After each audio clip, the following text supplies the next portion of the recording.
Welcome to the Mean Street Podcast with Brandon Benefield. Hey, what is going on here? Adam Howell. Okay, I need 33 1/3 pounds of bacon. Alfred Romero. Because I'm going to tell you right now, I'm like a dumpster. And Adrian Moss. Let's do this! We use the word revolution because this is a revolution. Hold one, arm drag. Woo! The millions. What? That's the big wiggle. Look at all of this crap in this ring. Hold two, arm bar. You don't know what hard times are, Daddy. It's still real to me, damn it. That's right, yet another podcast about professional wrestling. Seriously, guys? Making their way to the ring at a combined weight of 776 pounds, the Mean Street Podcast. Hold three, the moss-covered, three-handle family Gradunzel. Two, sweet!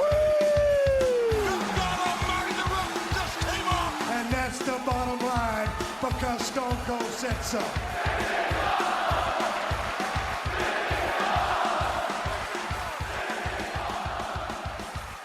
Hey, everybody. Welcome to the Mean Street Podcast. It's me, B-Double, a.k.a. Brandon. No, crap, I did it wrong. It's me, Brandon Benefield, a.k.a. B-Double, if you will. If you will? Did you mess up your own name? I don't know. What is it? It's, hey, my brothers from other mothers are with me as well across the interwebs and down to my southeast, southwest, directly south, A-Bomb 2 Sweet. What's up, man? So they both would work, like Brandon Benefield, a.k.a. B-Double, or B-Double, a.k.a. Brandon. Those both work. Oh, yeah. I kind of liked how we've been doing the shows where we would just start a random conversation and then the show would just kind of kick on. And I am Adam Howell. I am here to deliver unbiased journalistic integrity. I am here with the show notes, youtube.com/Mean Street Pod. You can get a glimpse of the future, of what we're going to talk about over the next hour or so. This is it. This is your future. Buckle up as we raise the standard by silencing the falseness. And to my north, Alfred Romero. How are you, pal? Welcome back. It's been a while. Yes, took a little weeks off hiatus, but glad to be back with my fellow Mean Streeters as we discuss everything that's going on in the world of wrestling professionally and independently as well. And thanks to Adam, who's got everything prepared with his notepad, which has been provided to him by all the shirts that we've sold on the website. So please continue to go to the site and support us by buying the one shirt. We'll get him one set of notepads for his notes. That's going to be really amazing. Contribute and help to the Mean Street Podcast. I also like to introduce and welcome in my man, the other minority in the show, as the two minorities of the program, from Macon, Georgia, ladies and gentlemen, the Big Boss Man. How you doing there, Alfred? It's good to be back here with you. I'm so glad you joined us this week. The Big Boss Man! I'm ready to talk some pro wrestling with my brother. The Big Boss Man! Did you like that, Adam?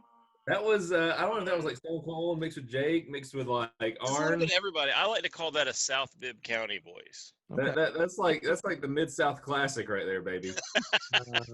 Right on. So before we get into it, there's a ton of wrestling news that we have to cover. We'll hit like 2 or 3 bullet points. But I know I was getting tweeted, and I was getting people sliding into my DMs. Wait. You don't have Twitter. Hey, when did you get a tweeter? Well, kayfabe, brother. Damn. Oh. You said we'd never get tweeter together, man. Don't be It's kayfabe, man. I don't have a Twitter. But people have been chatting me up all over the place. All the meanies have been running wild trying to figure out what's going on with my Figgy collection. They started calling me Figgy Stardust. Oh, I like that. So my current goal and objective during this COVID time, as I'm trying to appreciate my wrestling fandom through the plastic incarnations of our fellow beloved wrestlers, of our idols here, my goal is to complete the Hasbro Wave 1. Listen. If you're a collector out there, you know that you got to start somewhere. You can't just start saying like, I'm gonna get one wrestler from wave 1, one from wave 6, one from the yellow cards, the green cards, the blue cards. You can't do that. You got to like have a clear and set target. So my goal is to tackle WWE WWF Hasbro Series 1. I'm gonna read those off to you real quick. Do you guys remember playing with these? I don't. Well, sucks to be you. Sometimes it does. I mean, I think we've already established, like over the course of the last several months, that you're the action figure guy, and Yeah. most of us aren't really. So, but go ahead, man. This is your thing. Go ahead. I was trying to fill airtime, but thanks. There's Hulk Hogan. There's Ultimate Warrior. There's Andre the Giant, Axe and Smash, Rick Rude, Macho Man, Akeem, Big Boss Man, Ted DiBiase, Jake Roberts, and Brutus the Barber Beefcake. And I just want to alert the meanies. I know you've been curious who the latest person in the mix is. Well, listen here, you Alabama sweat hogs. It's ravishing Rick Rude with this awesome punch. He can wrap Jake up like this and just start doing that. He can just start doing that. That's good stuff. That makes me My want to work God. out. That makes me want to just be 8 all over again. Oh man, it's so great.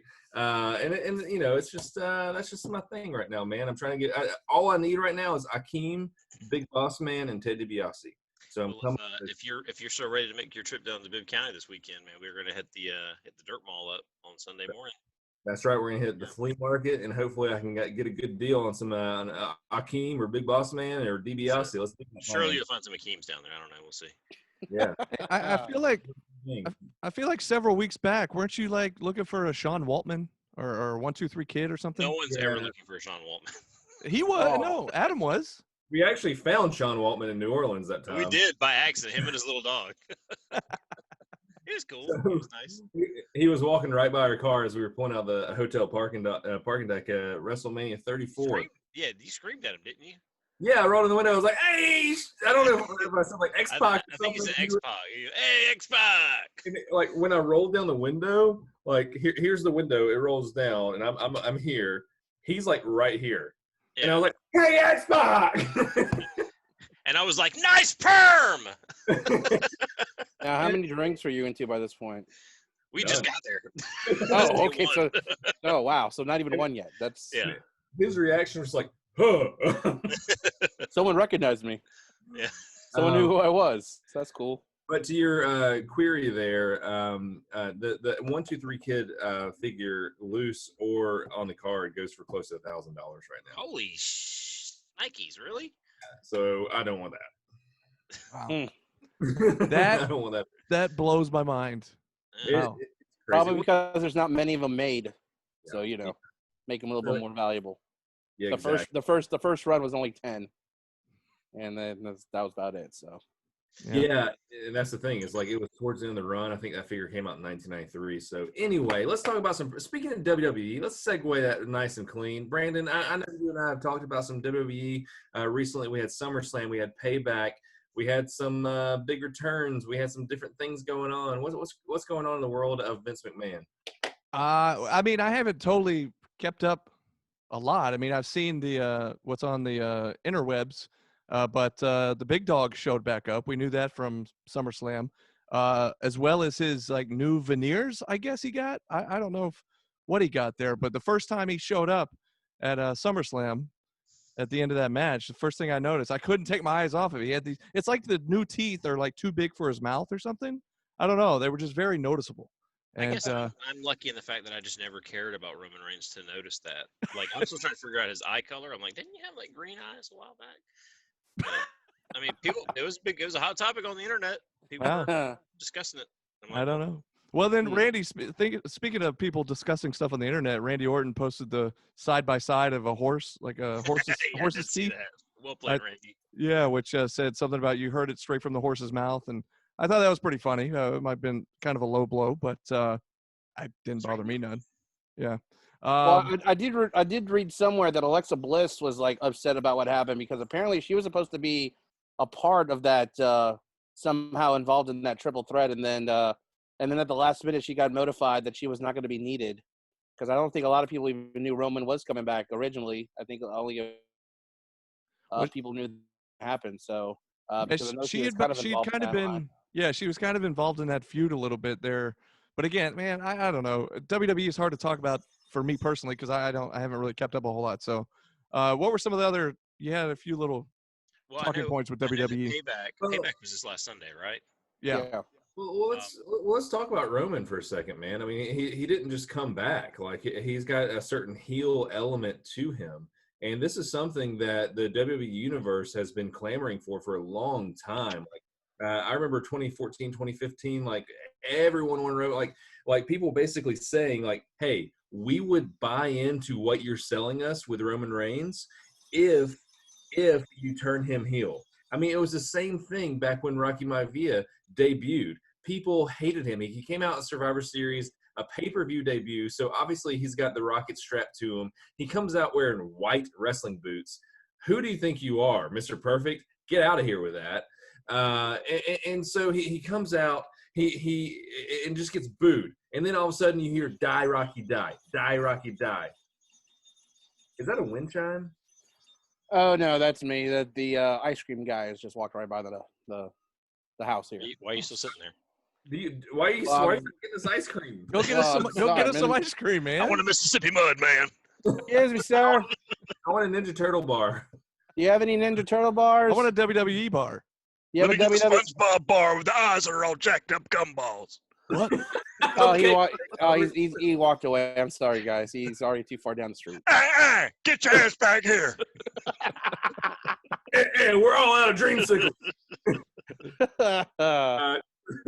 So Rocky Maivia came in babyface as it gets, white meat babyface, as Stone Cold Steve Austin Jr. would say.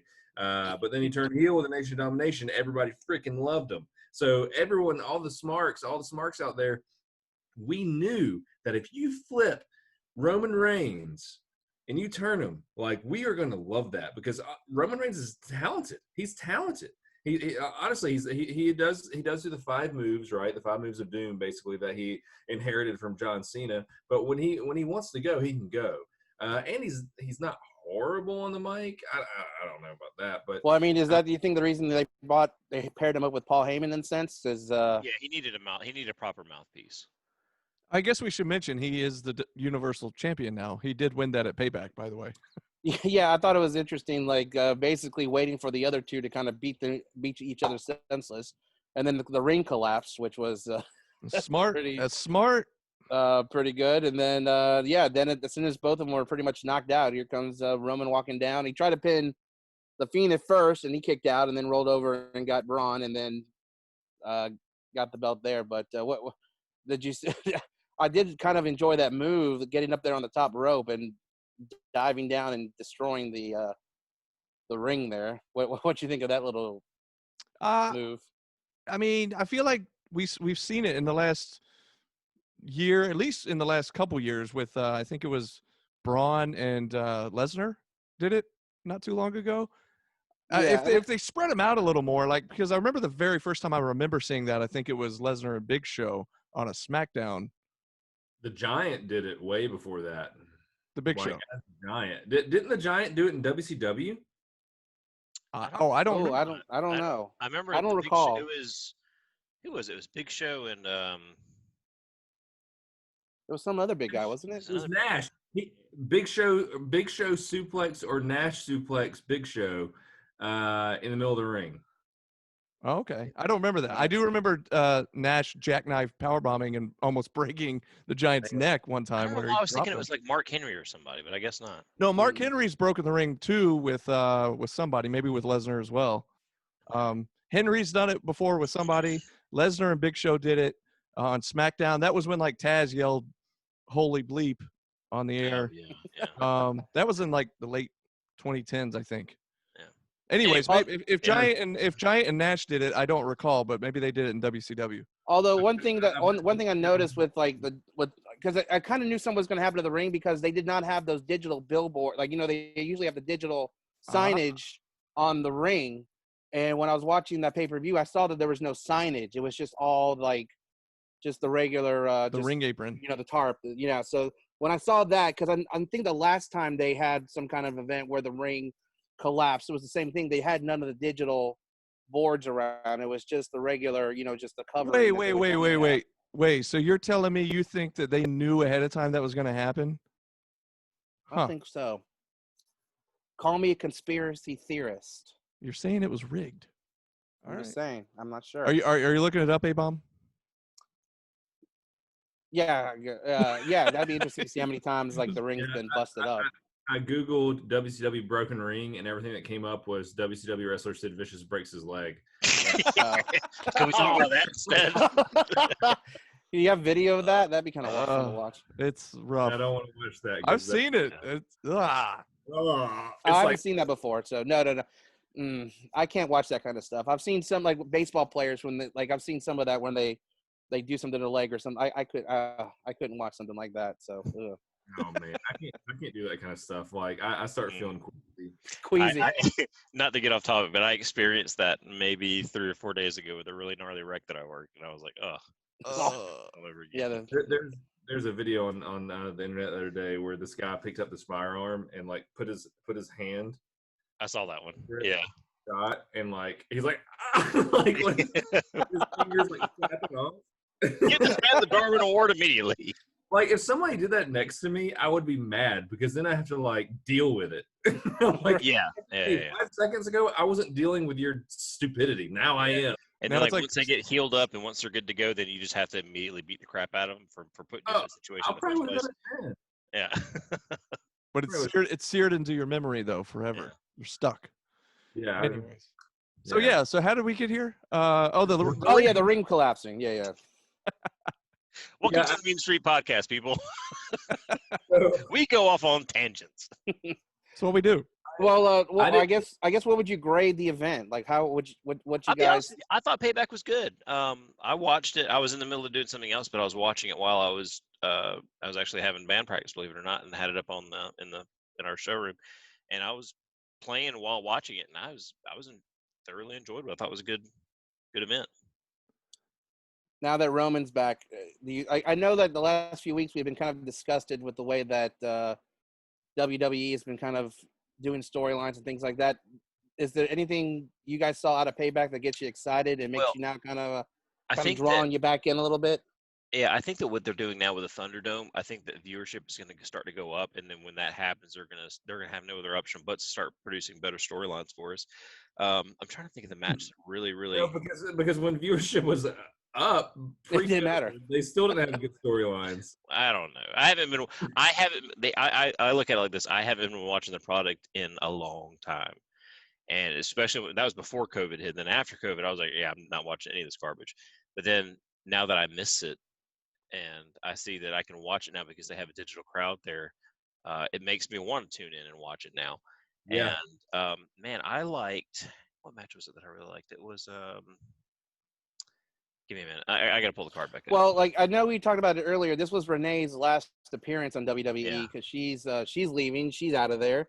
Yeah. Well, SummerSlam was her last, so 2 weeks ago. Yeah. So a lot of rumors going around what her next move is going to be, whether she's going to collect dolls with Adam or be a part of the AEW crew or action figures. Action figures. I'm sorry, my bad. Action figures. She's a married woman. Well, you guys can be friends and hang out. It's true. You know what I'm saying? You guys go to the stores looking at some action figures. I mean, that's what friends do. Kind of backtracking a little bit, Randy Orton and Keith Lee, I thought was an awesome match. I enjoyed that one a lot. Ah, yes. And they actually, Keith Lee went over in that match. Yeah, like a natural win. It was people. I hate when people say, "Oh, it's a huge upset." I'm like, "That dude's talented, man." Yeah. Yeah, I think that the brass, the top brass, are very keen on Keith Lee. He's a future champion for sure, and because just think about all the interactions that we've seen with him so far. I mean, one of them was he got an audible reaction from Brock Lesnar, the Beast, Brock Lesnar, at Royal Rumble. Like, remember when he came out, he said, "Oh, you're a big boy." You know? That's right. We met in the middle of the ring. So yeah, I mean, honestly, Adrian, to your point, not only has COVID had us thirsty to watch pro wrestling, so now that we have that virtual crowd. It makes it a little bit more palatable. Number one, that's a good valid point to watch WWE again. Number two, just the curiosity of what they're going to do with Roman Reigns as Universal Champion with Paul Heyman potentially as a full-blown heel. And number three, Keith Lee, things like that. Like what are we going to see with a guy like Keith Lee breaking in? Who knows? Like it definitely has me doing this little number right here. The old little eyebrow going up and down, trying to figure out what they're going to do and how long they're going to keep our interest until it's not entertaining anymore. And I flip the channel. Did any of you guys happen to catch and we don't have to go card, the entire card, but anybody guys catch the Apollo Crews and Bobby Lashley match on there? I'm kind of like you, Mossman. Like I had it on in the background, but I was just honestly just halfway paying attention. So I don't really. I know Lashley won, correct? Yeah, Lashley won, and I've been out of the storyline for a while, but it almost looks like they're starting to gear up towards a new Nation of Domination-esque faction. Well, they're already calling it the Hurt Business, and that's MVP, Lashley, and Shelton Benjamin, and they've been trying to get Apollo Crews to join them, and he won't do it. And so they're mad, and so they're beating on him. Which Nation of Domination started out with white people. I just want to let y'all know. Yeah, PG-13. We've talked about this, and Crush. This isn't right. Look it up. Is that correct? I vaguely remember him bringing this up before, but I don't really remember. When the Nation of Domination first came out, PG-13 was in there. They were a tag team, white tag team, and they actually came out rapping the theme song. Oh, well, there you go. So I wonder why that didn't last. It was awesome. Well, one of the things that I liked about this about that match was I like the fact that they gave our boy Chadwick a little Wakanda Forever salute at the end of the match. I thought it was kind of cool, man. Yeah, they did that, and then who did? We can get to this later, but SCU did that last night on Dynamite on their way out. I didn't catch that. Yeah. Mainly because Dynamite was a snooze fest for me. I was gonna say we'll get there. We'll get there. Yeah. Well, two other points real quick on WWE, at least two. Renee Young, Alfred mentioned it earlier. Renee Young's leaving after like 8 or 9 years. Like it's been incredible watching her. I think she's amazing. She's just so freaking awesome at what she does. What do you guys think of her? I mean, I think she's gonna have success no matter where she goes. She's awesome. We've always enjoyed her, her commentary. I always liked the stuff she did backstage. I mean, I know that was the kind of stuff that she kind of hated, but I enjoyed watching that. Some of the programs that she had on the network were extremely entertaining to watch, and she just seemed. This is gonna sound super cheesy, like I'm asking her out on a date.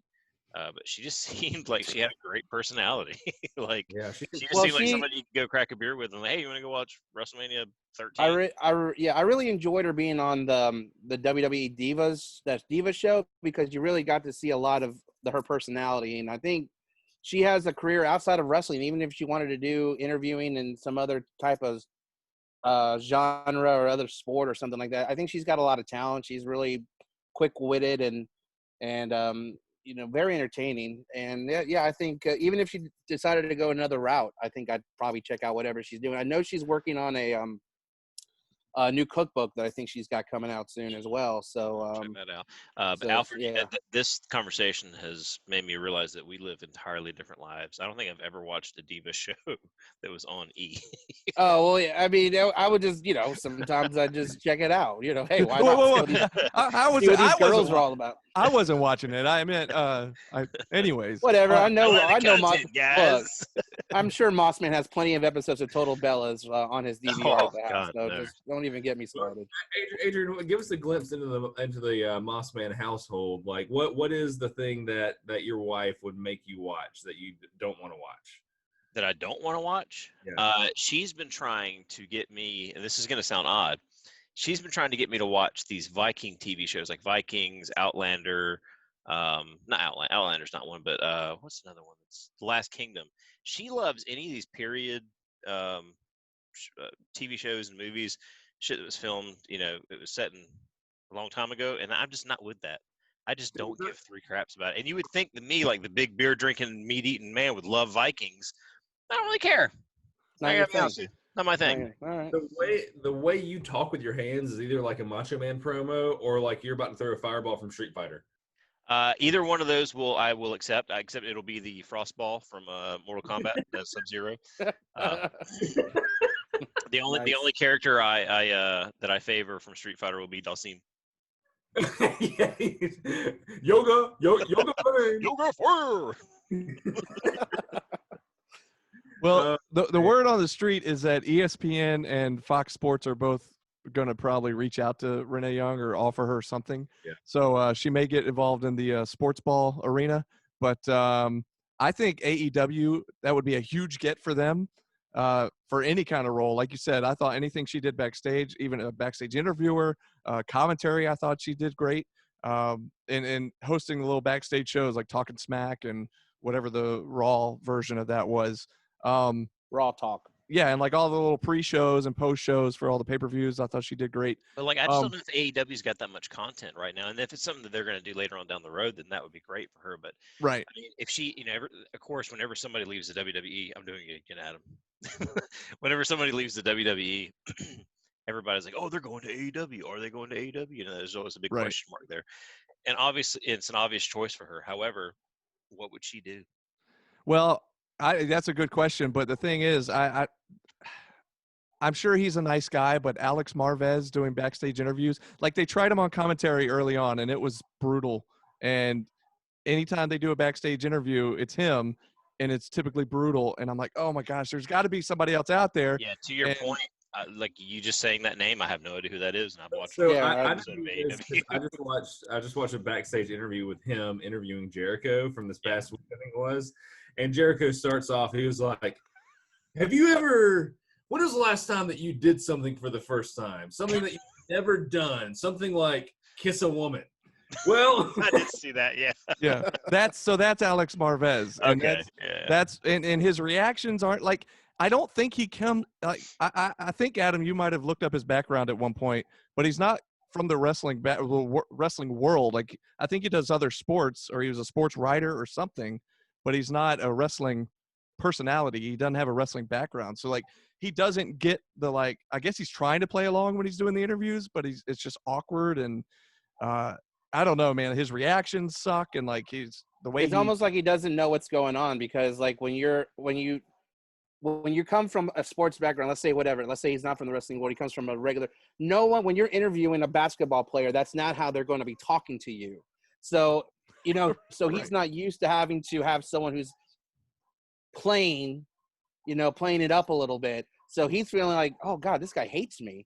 He's already like, wow. It's like, he doesn't know how to react because he's not quick-witted enough to come back with a comeback of some kind, or even know how to like. Well, I think they've tried to train him up a little bit as time has gone on, but he's just not good at it. Like he's trying to play along, but it just looks awkward, and he just looks like a huge goober. Like it just doesn't work. Funny? You say that, and it makes me wonder. Well, like what kind of alternate universe would it be if we if we lived in a place where everybody? I can't stop doing it. If everybody was like talk to you in the realm of like a pro wrestler, like you roll into like the Wendy's drive-through and they're like, "Welcome to Wendy's. What do you want, jackass?" But it was just normal. Everything was just a wrestling promo talk. Like everybody spoke to each other as a wrestling promo. I would. Like, sir, I need where to keep the aspirin? Throw down 12, you stupid monkey. I'll have a number 7 with extra ketchup, and that's the bottom line, because Stone Cold said so. What? That would be a great skit to record. That would be awesome. Adam just walking into a Wendy's and just ordering food as Stone Cold, right in the middle of the lobby where everyone's like just standing there. Go to like a super nice restaurant and be like, and they're like, "What would you like to drink?" "Well, listen here, you Alabama sweat hog. What I need you to do is cut that music off and look what a real man. Take a look at what a real man looks like. Just disrobe right in front of him." Just go to Benihana's. You walk into work the next day and you've got your wife's boss airbrushed on your pants, like your boss's wife, like right there. I would love to see Adam just come to work dressed like that one day. Just coming in, just Adam's gonna walk in a towel and go, "Hello, ladies."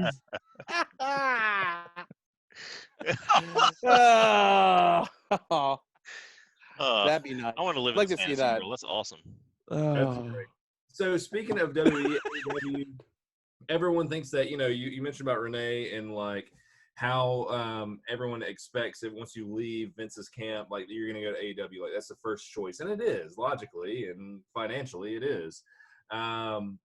We've seen Matt Cardona. We've seen Brody Lee. We've seen a lot of people jump ship. FTR go over to the other channel, right? Go over TNT Dynamite. After the no compete clause. Yeah.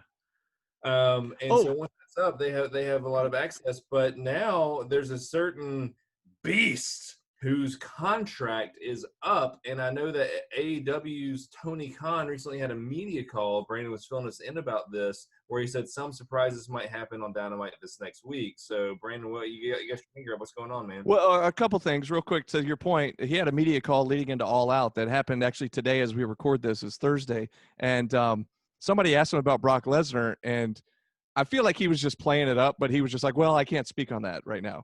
But I've always been impressed with him. He's a great wrestler, blah, blah, blah. The way he phrased that, though, of like, I can't talk about that, I feel like he's just playing the media. Like, I've got a big secret I can't tell you, but I feel like I don't think it's going to happen. I don't think he'll show up. Real quick, though, before you go there, you talked about the 90-day non-compete clause for most of these guys. I did see a Renee Young interview where she mentioned if she does end up ever going to AEW or anywhere else, she said that I don't have your typical 90-day non-compete clause. It'd be a lot longer than that, but she didn't specify how long. So it would be at least next year probably before she popped up anywhere, if it's AEW or whatever. But Lesnar, on the other hand, I wanted to ask you guys if you knew, because I do not, when your contract expires and you're not released or you're not fired or laid off or whatever, does Lesnar still have that 90-day non-compete if his – Yeah, total. Yeah. So the rumor it's based on the individual, right? And someone like Brock Lesnar, he comes in and he names his price, right? He names the stipulations. So the big rumor that since All Out is, as this airs on Friday, it's tomorrow, it's Saturday. The big rumor is that, oh my God, what if Brock Lesnar shows up at All Out? Which I don't see it happening, but again, I don't know if he has a 90-day non-compete, if he has anything like that. Would Tony Khan go to Big Daddy, a billionaire, and say, would they spend that amount of money? Because it would take a ton of money, even if it was just like a one-off thing or whatever it might be. Would they do that? And would that be the equivalent of Hulk Hogan going to WCW? I don't think it'd be. That's a good comparison. Let's get to that, but let's just play armchair Booker for a second. Like, do you want to see that? Like, I think they can definitely afford it. The Khans can definitely afford to bring Brock Lesnar over. Okay, so but here's the thing: like, who are the big guys that he can compete with? You got Cage, you got Wardlow. Is that his name? Wardlow. Yeah. Brody Lee. Brody Lee would be another one. Brody Lee, Luchasaurus. Brody Lee, Luchasaurus, John Moxley, Jericho, maybe. Matt Cardona looks like a freaking giant among men. Yeah, you do. But I can never take him versus Lesnar seriously. I don't think. I mean, maybe if they build his character right, maybe. Marco Stunt. I'm not I can't do the market. The only one that really of those names that you said, the one that really made me go was Luchasaurus. Man, I'd love to see him go against Luchasaurus. I'd love to see Moxley. So let's go round table here. Alfred, I'll go with Orange Cassidy. Alfred, yeah, lay that storyline out. What do you want to see with Brock Lesnar and Orange Cassidy? Oh well, I mean, it would be a funny little, just entertaining storyline. But like, I guess I don't know. That's a good question. It's like you can bring them in, but then it's like, what are you going to do with them? So it's like an NBA team. You can bring a center in, but if he's not going to be able to rebound and do anything, then what's the use of having a big guy on the team? So it is cool that he is a big name. He will draw, but then, like you said, who is he able to go up against on? I mean, you got to have at least a good stable of people for him to go up against, because do you want him to have the same, one or two people that he goes up against all the time? Because size-wise, that's the only ones he can match up with. Well, that's the thing. What's so interesting about today's pro wrestling culture is that like that character, Brock Lesnar, that's been built up in the WWE over the last 20 years and UFC, it transcends those two promotions. So like if you transport him into AEW, he still has that build that Vince gave him.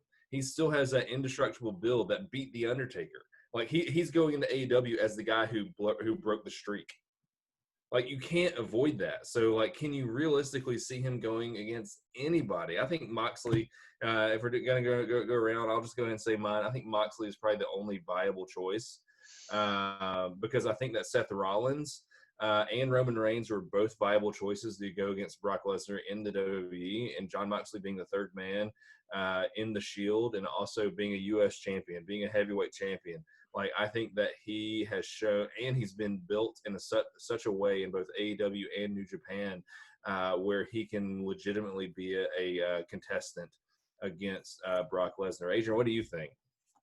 I'm going to stick with Luchasaurus, but I'm going to do the long game here. Like, we're going to have Luchasaurus almost kind of evolve into like an Inigo Montoya from The Princess Bride, to where he's looking for the person that killed his father. And then he realizes that, like, later on down the road, that Brock Lesnar was that extinction event. Like, Brock Lesnar was the one that actually killed all the dinosaurs. And he's really like 65 million years old. And is going to come up to Luchasaurus. I love it. Killing Lesnar to defend his family's honor and hopefully repopulating the earth with dinosaurs. Is your phone ringing? Is your phone ringing right now? Because it looks like you're making a jump. Hang on a minute. Oh, that went right. Apparently he's got an idea for Jurassic Park Part 4. Nice. We're going to do it right. President Trump? Yeah, I know Adrian Moss. I love it. I love it. Now I'm going to be disappointed because I feel like it's not going to happen, and I'm really wanting it to happen. Brad's like, I just want him to fight Jericho. Dude, like as long as Brock Lesnar comes out with John Hammond, I'd be happy. Spend no expense. Oh, that's what Tony Khan could say when they got Brock Lesnar. Spend no expense. And Tony Khan's dressed like John Hammond for some. Yes. Yeah, I love it. And then JR is like, how many times have I told you we need locking mechanism on the doors? Oh my God. So I don't know Brandon. Yeah. I guess you're not. Well, it's a little more realistically. You talk about would he fit in and all that kind of stuff. Like, I do not see him fitting in at all, just because AEW has that kind of indie vibe about it, and he is the complete opposite of that, And so I just don't know that he would fit in to their whole big scheme, their whole idea of a company. Well, do you guys even think it's possible? Yes, I do. And I do, but I don't think it's going to happen. I think it could happen. I just don't think it will. Maybe it'll just be one of those things, like you said. He might come and do one or two things, and that's it. Like I said, I just don't think, like, longevity-wise, if you're looking into the future, I don't know if he's that guy who can take AEW into the next level. Maybe temporarily, maybe for a little bit, just because people are going to be excited to see it. But then will it continue to be a draw 2, 3, 5 years down the road? It would definitely make people watch next Wednesday. And next Wednesday, we could talk about this a little bit too here in a second. But next Wednesday is the second week in a row that they're unopposed, where NXT is not on the same night. And I think that would definitely put him over 1 million. If he showed up on Saturday, people would definitely tune in Wednesday out of curiosity. Or even just the possibility that he'll be on that show, because no one's saying one way or the other whether he's not. Just maybe the thought of him possibly being on there is going to draw eyeballs to next week. That's the thing, is that I think if they cut Brock Lesnar like an 8-week or 12-week deal, right? 8 weeks, 2 months or 3 months, right? And he comes on there, it puts those 2 hours on TNT on the map. It goes from being sub 1 million to 1.8, maybe even 2 million, just because people tune in. They're like, I didn't know this existed. There's so many people who don't know that AEW even exists right now. The mainstream non-pro wrestling crowd, they do not know that it exists. But you put Brock Lesnar on there, and they're going to know that it exists. It's going to put AEW on the map. So if they can solidify an 8-week deal, they had changed the game, man. They stopped competing with NXT and start competing with Raw. I agree. I totally agree. Or you think, or this is a way that maybe, and I don't know. I just thought of this off the top of my head. You guys are kind of the experts here, but could you? Well, I It was mean, way too generous. maybe the two down below me. Is there a way that maybe the UFC and do you think they could work together in some kind of joint venture? Where, you know what I mean? Where they, like we've seen so many UFC guys who've come over to the WWE to do some kind of wrestling events. Is there any way we could see something with those two companies maybe working together in some way? Tony Khan's open to working with NWA. We know that with Thunder Rosa coming in. So I think he would probably be open to anything as long as it made sense and it made money, I guess. So hang on, that's a great thought, Alfred, because one thing that I always wanted to see, especially when Brock Lesnar was holding the belt, was for him to go out in a UFC fight with the WWE belt. Like, that would be badass. Or vice versa, when he was UFC champion, for him to bring that out on WWE television. What if he goes in, beats Moxley or whoever's holding the title at the time, gets the AEW championship, and then fights John Jones, who's recently been talking crap to Brock Lesnar, and he carries the AEW championship out to a UFC fight. That'd be awesome. And that'd be kind of the same thing with like the invasion thing they did at WWE. Maybe like, hey, Jones happens to be in the audience, or like, some of the UFC guys are down in the front row and they're watching Brock wrestle, and Brock's coming over talking smack to Jones while he's in the crowd, and then that WWE crowd is going to go, wow, that's kind of cool. Maybe I'll watch this UFC. If they're going to fight in UFC, I'll check it on the UFC, and then maybe they'll do something with, on the wrestling side, bring some of the UFC guys over to check out what's going on with the. So I mean, there's a lot. It opens the doors to a lot of eyeballs who probably haven't seen the product. Like you said, you guys have said that no one knows that the mainstream the product isn't mainstream yet. So maybe this is a way for some people who might not, who like you said, might know there's a WWE, but don't know what's going on over here. Oh, all right. So I think that may be a great way to get some publicity and maybe make ESPN news, maybe something that is on ESPN, because I know like they were covering so much stuff that goes on in WWE in wrestling. So maybe this is a way that they can get some more eyeballs on their product. The downside to it all, is that if it is John Jones versus Brock Lesnar, which I think if Brock ever does a UFC fight ever again, it would probably be John Jones because they both juice. But I think John Jones would smoke Brock Lesnar. He would dry him out, leave him hanging for a few days, and then roll him up in a cigar and just light that thing up like it's Sunday afternoon. Yeah, I think at 43, I don't know if Lesnar's got any more fights in him, though. How old is Jones? That's what I was looking up now. Is John Jones his name? Yeah. He's got to be in his 30s, right? I would think so. Let's see here. 33. He's one of the greatest of all time, I think, despite his juicing allegations and everything else, and being who he is. He's he's a goat in the UFC world. So anyway, we'll see if that happens. It probably won't, but I do think that it would change the game dramatically. But I do think that do you guys think Brock Lesnar is Hall of Fame material? Do you think Oh, absolutely. Yeah, if you're talking about WWE Hall of Fame, yes, all day long. He's essentially the golden child. I just remember outside of like the Undertaker. I think that it's just is all about Brock Lesnar. And I loved watching him when he first debuted. When he first debuted and he was part of that Attitude Era, I really enjoyed watching him. I really did. I thought he did really well during those first few years when he was, active and he was doing a lot of I really liked him a lot more back early. I don't know what it is, but he been in era or Ruthless Aggression era? It was like tail end of Attitude into Ruthless Aggression, I think. Aggression. I thought he was like, I liked when he talked. I liked it when he was, you know what I mean? Little, I just like that. He rarely talked. He had Heyman early on, and the only time he would talk was when he would go, and his voice would crack and all that kind of yeah.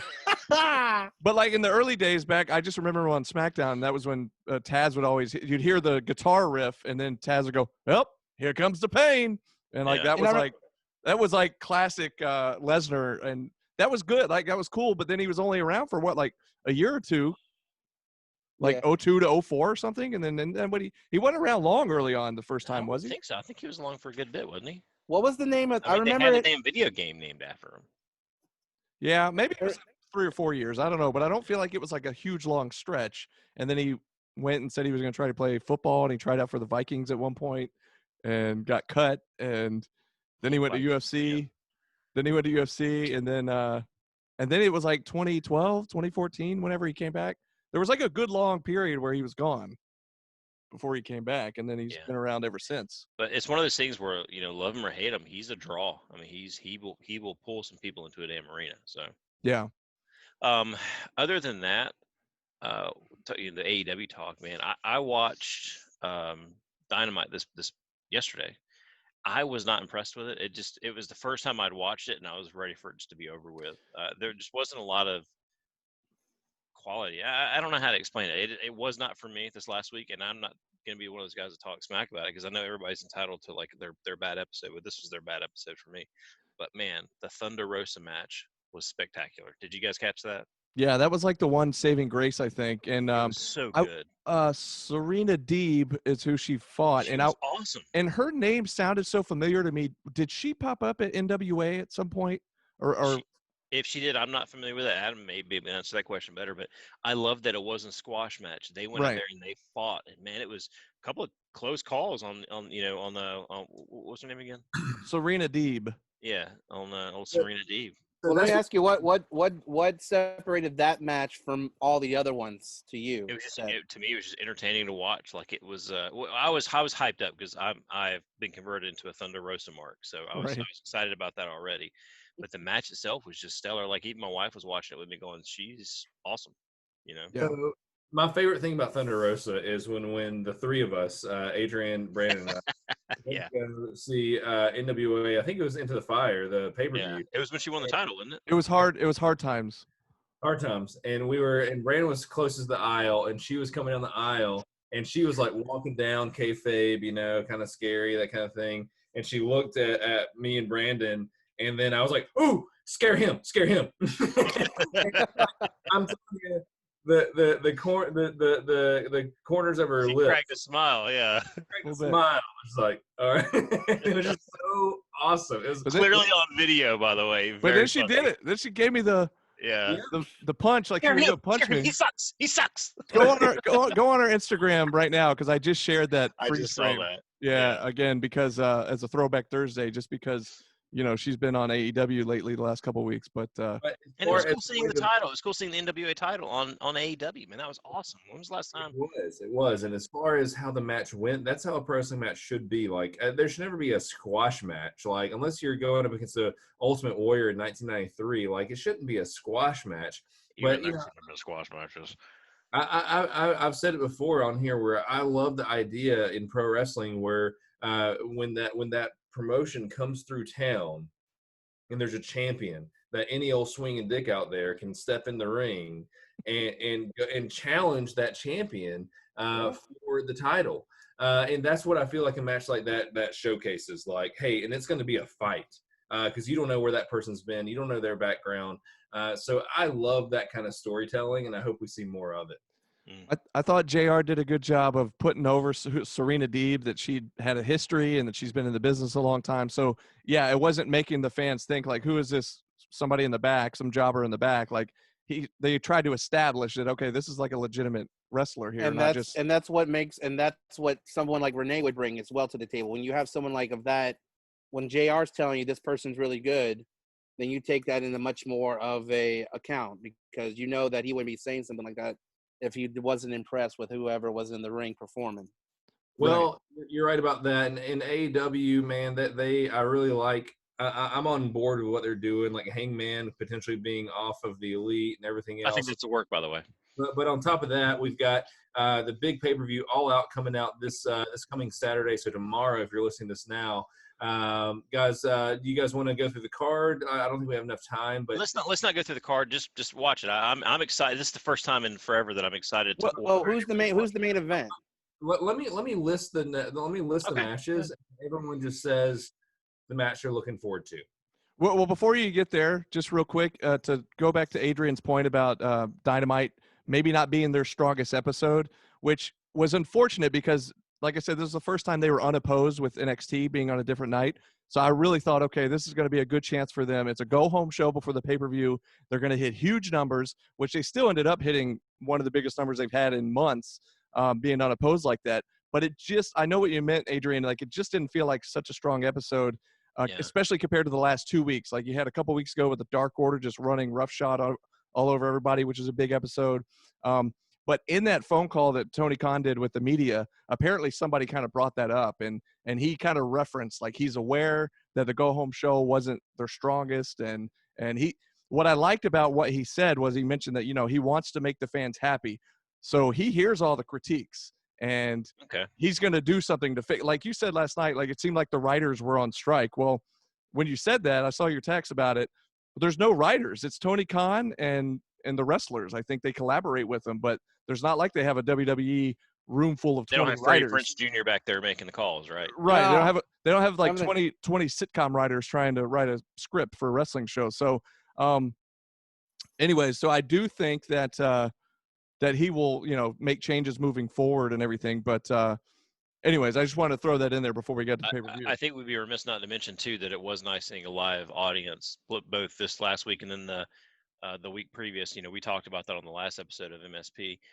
Man, it felt so good hearing crowd reactions and then them singing Judas. That was great, man. So that, I will say I did appreciate that because I missed it, man. I really did miss it. It makes such a big difference. I just sent you guys the I'm link looking at it now. Card there for All Out. So I'm just gonna go ahead and start while you guys are looking at it. I think I'm most looking forward to. I gotta say it because I said I was gonna go first. I'm actually looking forward to Hikaru Shida versus Thunder Rosa. Hands down, that's match of the night for me, I'm sure. That is probably my most anticipated match. Brandon, what about you, man? Well, you went first and stole everybody's answer. I think we were all going to say the same thing, but I'm excited to see MJF. They've been building up the whole with him doing this campaign about MJF 2020, and the way it ended last night with him just in like the wife beater and the covered in blood and trying to just show the real vicious side of MJF. Like we already know, everybody's already talked about how he's one of the best heels in the business right now. And so I feel like even if he doesn't win, like some people are saying maybe it's a little too early for him to win this thing, like make the belt a little more prestigious by keeping it on a bigger name longer. And I'm fine with that. Like, I feel like even if he doesn't win, it's just going to make him that much more of a heel and just make him better and better. And then make that final, when he does eventually win it, make it mean that much more. But if he wins it this weekend, great. I kind of don't see it happening just yet, but I am looking forward to that match. So I'm also the what's it called? The Mimosa match. I know as ridiculous as that sounds, Jericho just has a way of making everything he does entertaining. And so he definitely, by just the fact that he even announced this match and the ridiculous stipulation, made you kind of want to go, all right, that sounds totally stupid, but I still kind of want to see what it is. So I think people are still going to tune in just because they're like, all right, what is this? So I am looking forward to seeing that, just even though it sounds ridiculous. But go ahead. Next. Other than the Shida and Thunder Rosa match, I'm going to have to go with the Jurassic Express and Young Bucks. I think that'll be a good match. I don't have anything to add to that. I just... it was interesting. I'm doing a lot of day drinking Saturday. So, well, hey, is A-Bomb Too Sweet going to be in Bibb County? That's affirmative. Then where are you doing some day drinking? You guys might need to be doing the rewatch on Sunday because I don't know how much you're going to. I bought a whole bottle of the Rocks tequila and it was good. And I think it's time to re-up. There you go. Wow, maybe we can see that on the Mean Street Podcast Facebook Live page. Yeah, do a live stream. That might be an interesting stream there. We always talk about doing the Nitro parties, so this could be like the Dynamite, the All Out party. Maybe, Brandon, maybe we can do a special edition of the show with those two drunk down there in Macon. I'm gonna call it the MSP. The Adam, the A-Bomb Too Sweet and Big Moss Man's Drink Fest. All Out Drink Fallout. Fest. Spectacular. All Out Fallout Drink-a-thon. Yeah, and then like sub below that's going to be, hey Junior, we started drinking early. You're going to have to take care of us. It's like a really long name. Is there a way? Is there a way we can, Parentheses, yeah. Is there a way we can get that shirt up on the website? Because that one I would definitely buy. We'll make it happen. Yeah, it's front and back. It goes all the way around, yeah. All the way Sweet. I don't know if the meetings are ready for that. They're not ready for drunk A-Bomb and drunk Moss Man. I don't think anyone is, to be honest with you. I don't think I've ever seen that before, but I would really It's love like to see living that. in a Van Halen video from First of all, it's called After Hours A-Bomb. After Hours A-Bomb. After Hours A-Bomb. And there's women out there on Adrian's Chevrolet Nova, like doing splits and stuff. Yes. Is that going to be your wife doing that? I come out there like Eddie Van Halen just sitting there shredding on the guitar on the hood. Nice. That'd be great. We could have you shred on the guitar in the video. We can have your wife on the car, and then your kids just walk in front of the frame and just walk and keep going. Yeah, that's usually how things go around here. There you go. That's a day in the life of the Moss home. That's it. All right, Alfred, what match are you looking forward to this Saturday, man? Yeah, I guess I think I have to say the same with Jericho and Orange Cassidy. Those two just are the most entertaining guys to me, and so them working together. As far as the comedy side of wrestling, I really enjoy. I think the 21-man casino battle royale will be pretty fun too. I always love watching those kind of battle royales. We could have some surprises. We could have some surprises. We don't know. So damn it, I don't have sunglasses here. I don't either. I was just looking around. I was like, God, I got dang nothing. it. All right. So I think those Obviously, are probably. y'all streets ain't bright. You're just an officer, so you probably have those all over your house. I have shades every 22 Yeah, I was about to feet in my say house, everywhere. yeah. He's got shades. So yeah, I think those are. Although Adam's glasses have a lot more authority behind them. To me, it looks like They're G.I. Joe glasses. They absolutely do. well, Yo Joe. So there you go. So jealous. So yeah, those are. I think those are the battle royale and the Moxley and the Jericho Cassidy throwdown. Well, I'm assuming it's going to be at Daly's Place, and they will have a live crowd, and that is just something that I am still craving. I still want a live crowd. So they will have a live crowd. Well, I mean, I want to be able to see live wrestling again. Well, it's just they'll have the live crowd like they have on Dynamite, where they only sell like I think 500 to 600 tickets, but they're all kind of spread out in little clumps. Well, I don't mean to cut you off, but we probably are getting short on time here. And speaking of live crowds, Brandon calling commentary with Gerard up there in Canton, Georgia for Southern Honor Wrestling. They had their first show, the Rumblejack match, the second Rumblejack match, this past Friday. We're not going to go down the card. We're not going to give you all the details. Just check out the SHW podcast for that. But Brandon, why don't you just kind of tell us what the feel was like? What was the vibe?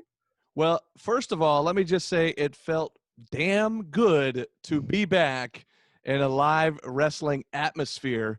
Now, of course, there was a lot of haters right off the bat, and we kind of knew that going into it, of people just like, why are you having this show? It's too dangerous and blah, blah, They blah, were at blah. the show hating? No. Just on the internet, just the keyboard warriors, just like. Oh, they're sitting behind their damn keyboards talking a bunch of smack, son. Will you tell them to see that shit to your face, boy? Yeah, basically that was going on, but we kind of you knew what to expect. Like you knew that was going to happen, and it is what it is. But there was a bunch of protocols in place. People could pick their chairs, sit the chairs where they want, wear your mask if you want. And honestly, from the booth where we were sitting, it didn't feel any different to me than a normal show.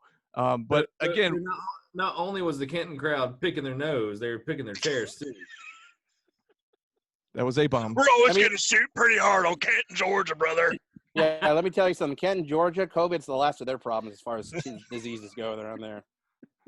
It's because you guys aren't up there anymore, so I'm staying out of this. I plan on coming to the next one. The next one's on. Yeah. I'm absolutely. Coming. Yeah, I'll come. If Mossman's in, I'm definitely going. I'm totally going to go to the next one. Yeah. You're going to the next one for sure. Well, speaking of which, I need to yell at people. I need to make people mad at me. So yes. Well, yeah, there you go. So the next one is going to be October 2nd. It's the actual 2-year anniversary, even though we were off for nearly 6 months, but it was still technically, it'll be the 2-year anniversary. The four of us need to be there. We need to go. And yeah, we should be there for the 2-year, man, at least. And I know the people listening to us all across the country aren't as familiar with SHW, but you do know who the Rock and Roll Express are, and they will be at the next show taking on Matt and Joey Lynch for the SHW Tag Team Championships. So that's October 2nd. So, yes, I loved it. It was great. Will Paige be there? Diamond Dallas? Diamond Dallas? He actually might be. You never know. He's been to a couple shows. He showed up on the first one, and he's been backstage at some of the others. So another thing I was going to mention is that on IWTV, you can go back and watch it. I don't know if it's posted just yet, but it should be in the next week or so, and you can watch the full show. Real quick, what kind of house did you guys have? Was it full house? It was 360 something, and which 316. Yeah, no, 363, like 363 maybe. Something like that, but hell yeah! But we had been averaging about 5-ish, like 480 to 500 before the pandemic, and still anything over 300 is huge for a Georgia indie show anyway. So the fact that this was a pandemic era show and you still got 360 something, that was still pretty damn good. So the hot dogs, I don't know. Actually, they were selling only prepackaged stuff, I think, because it's one of the protocols. But I never saw the concession stand because I only stayed at the booth the whole time. So, anyways, October 2nd, next show. I'm sure I'll promote it more once. I'm excited. Well, the Moss Clan is going to be down there for that one. Awesome. Up there for that one. Well, there you go. And we got, like we said, we got All Out coming up as this airs Friday. It'll be on tomorrow. So we'll check that out. I'm sure we'll talk all about it next week. And anything else you got there, Alfred, before we bid farewell to the meanies? Yeah, the NASCAR playoffs start on Saturday, guys, at Darlington Raceway, the Cookout Southern 500. So sorry I asked. Check that out. So, race number 1 of the round of 16. Oh, sorry, guys. Anybody else? So get ready for that, kids. I'm looking forward to this weekend down in Bibb County. I'm going to hit up AEW All Out with the Big Moss Man. We're going to have some whiskeys. We're going to have some beers. We're going to have some cigars. We're going to go to the Dirt Mall. We're going to get some wrestling figs. We're going to Figgy hunt. Figgy Stardust will be there. They're going balls out for All Out. That's right, man. Oh, freaking do this thing. Chicken and ring that damn bell. Oh no! Real quick before I do get out of here, in either next week or in a couple of weeks, we're trying to figure out the date here. Lita will be joining us on the program. What? Yes. This program? This very radio program. Uh-oh. Although Moss Man wasn't on the show when she came and did her first appearance, but she is going to be making a return. Yes, Adam, get prepared because we will be on the Zoom. So you'll actually be able to see her, and she'll be able to see you. But I'm gonna cheese so hard if this happens. I'm not gonna be able to get a word in.